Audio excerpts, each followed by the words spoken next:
ఈరోజు ఎపిసోడ్లో మీనా పీకల్లోతు కష్టంలో కూరుకుపోవటం, అది చూసి ప్రభావతి తన శాడిజం చూపించటం, బాలుకు నిజం చెప్పినట్లు అతడు వెళ్ళి మేనేజర్ని పొడిచినట్లు మీనా కలగనటం సీనుతో సాగుతుంది. మొత్తానికి ఈ ఎపిసోడ్లో మీనా జీవితం తలకిందులు కావటం చూడవచ్చు.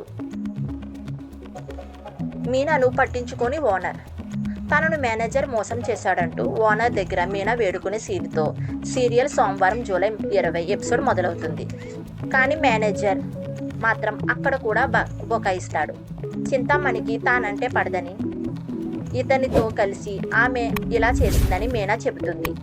ఇప్పుడు మరో అబద్ధం ఆడుతుంటూ మేనేజర్ అంటాడు. దీంతో ఆ ఓనర్ చిరాకు పడుతూ, ఇది మీ ఇద్దరు చూసుకోవాల్సిన సమస్య, నన్ను లాగొద్దు, ఇక్కడి నుంచి కొత్త వాళ్ళకు ఆర్డర్ ఇచ్చే ముందు పూర్తిగా వెరిఫై చేసుకో అని చెప్పి వెళ్ళిపోతాడు. మీనా ఎంత బతిమాలాడినా వినడు. Balu video call. Meena emotional. అప్పుడే మీనాకు బాలు వీడియో కాల్ చేస్తాడు. మీనా ఎమోషన్ అవుతుంది. అసలు Balu video call. Meena emotional. అప్పుడే మీనాకు బాలు వీడియో కాల్ చేస్తాడు. మీనా ఎమోషనల్ అవుతుంది. అసలు విషయం చెప్పేయాలని అంటుంది. కానీ తాను ట్రిప్కు తీసుకువెళ్ళిన వాళ్ళను పరిచయం చేస్తాడు బాలు. వాళ్ళు తన గురించి, నీ గురించి ఎంతలా పొగిడారో తెలుసా అంటూ చెప్పి మురిసిపోతాడు. వాళ్ళు కూడా నిన్ను కలవాలి అనుకుంటున్నారని బాలు చెబుతాడు. దీంతో మీనా ఇక్కడ జరిగిన మోసం గురించి బాలుకి చెప్పదు. అయితే తను తర్వాత చేస్తానని ఫోన్ పెట్టేయడంతో మీనా ఎప్పుడు ఇలా చెయ్యదు, ఏదో జరిగిందని బాలు అనుమానిస్తాడు. మీనా ఇంటికి రాగానే ప్రభావతి సంతోషం అబద్ధం చెప్పి ఇటు ఇంట్లో రవి, శృతి ప్రభావతి చెప్పినట్లు హోటల్ నుంచి బిర్యానీ తీసుకొస్తారు. ఎందుకు తీసుకురమ్మన్నావని రవి అడుగుతాడు. అప్పుడే మీనా ఇంటికి వస్తుంది. ఇవాళ నేను చాలా సంతోషంగా ఉన్నాను, లక్షలు సంపాదిస్తున్నానని విరగవీగిన వాళ్ళు నేల మీదకి వచ్చారు, ఇక ఇంట్లోనే కూర్చుంటారు అంటూ పరోక్షంగా మీనా గురించి అంటుంది. ఎవరి గురించి మాట్లాడుతున్నామని సత్యం అడగడంతో తనకు పోటీగా డ్యాన్స్ స్కూల్ పెట్టిన మీనాక్షి ఆ స్కూల్ మూసేసిందని ప్రభావతి అబద్ధం చెబుతుంది. దీనిని పైశాచిక ఆనందం అంటారని సత్యం, శృతి అంటారు. ఆ తరువాత అందరూ బిర్యానీ తినడానికి రెడీ కాగా మీనా మాత్రం డల్లగా కూర్చుని తనకు ఆకలి లేదని అంటుంది. రవి, శృతి బతిమాలైనా రాదు. ప్రభావతి, రోహిణి, మనోజ్ పీకల దాకా మెక్కుతారు. కానీ మీనాకు ఏదో జరిగింది.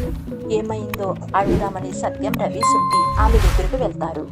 మీనా ఇక ఆర్డర్ తీసుకోదని రోహిణికి చెప్పిన ప్రభావతి ఆ తరువాత ఉండబెట్టలేక అసలు ఏం జరిగిందని ప్రభావతిని అడుగుతుంది రోహిణి. ఇక నిజం దాచలేక ఇదంతా మీనా ఓడిపోయిన సంతోషంలో చేసినట్లు ప్రభావతి చెబుతుంది. ఆమె ఇక జీవితంలో కొత్త ఆర్డర్ తీసుకోదని, ఇక ఇంటికే పరిమితం అవుతుందని అంటుంది. లక్షలు సంపాదిస్తుందని వెర్రవీగింది కదా, ఇప్పటికే ఆమె పని అయిపోయినట్లు అని చెబుతుంది. ఈ విషయం మీకెలా తెలిసిందని అడిగితే చింతామణి చెప్పిందని అంటుంది ప్రభావతి. ప్రభావతి సంతోషం చూసి రోహిణి కంగారు పడుతుంది. ఏ తప్పు చేయని మీనా నాకే ఇలా జరిగితే తనకు ఏం జరుగుతుందో అని రోహిణి లోపల బాధపడుతుంది.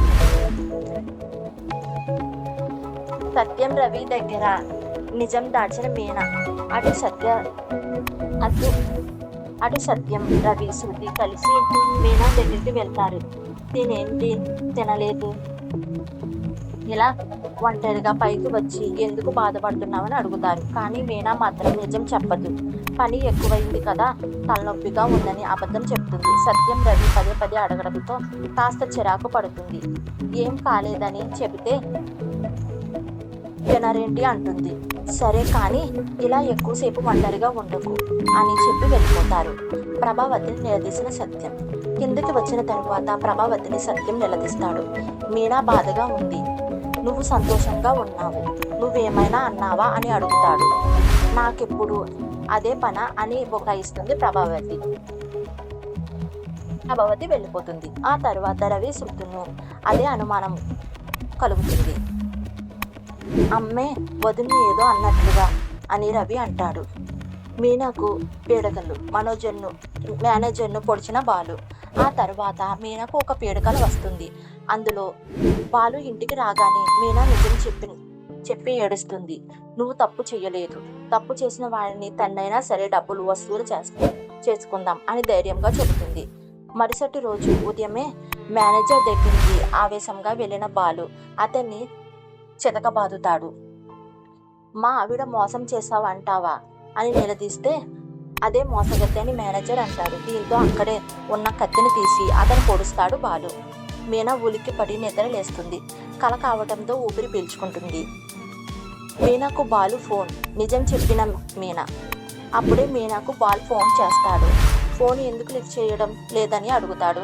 ఇంట్లో పనులు ఆలస్యం కావడంతో చూసుకోలేదని చెబుతుంది. మిగిలిన పేమెంట్ వచ్చేసిందా, అందరికీ ఇవ్వాల్సింది ఇచ్చేసావా అని అడుగుతాడు. ఇంకా రాలేదు, రేపు ఇస్తాను అని మీనా అబద్ధం చెబుతుంది. సరే, డబ్బు రాగానే అందరికీ ఇవ్వు, మనల్ని నమ్మి వచ్చిన వాళ్ళకు ఆలస్యం చెయ్యొద్దని చెబుతాడు బాలు. మీనాకు సింగరాజు ఫోన్, డబ్బుల గురించి డిమాండ్. అటు ఉదయమే మీనాకు చింతామణి భర్త ఫైనాన్షియల్ అయిన సింగరాజు ఫోన్ చేస్తాడు. డెకరేషన్ పూర్తయినా ఇంకా డబ్బు ఎందుకు ఇవ్వలేదని అడుగుతాడు. వాళ్ళు ఇంకా ఇవ్వలేదని, ఇవ్వగానే మీ డబ్బు తిరిగి ఇస్తానని మీనా అంటుంది. నీ మీద నమ్మకంతో ఇచ్చానని, ఆ నమ్మకం నిలబెట్టుకుంటే మరెప్పుడైనా అవసరమైనా ఇస్తానని అంటాడు. అతని డబ్బు ఎలా ఇవ్వాలి అని బాధపడుతూ కూర్చుంటుంది మీనా.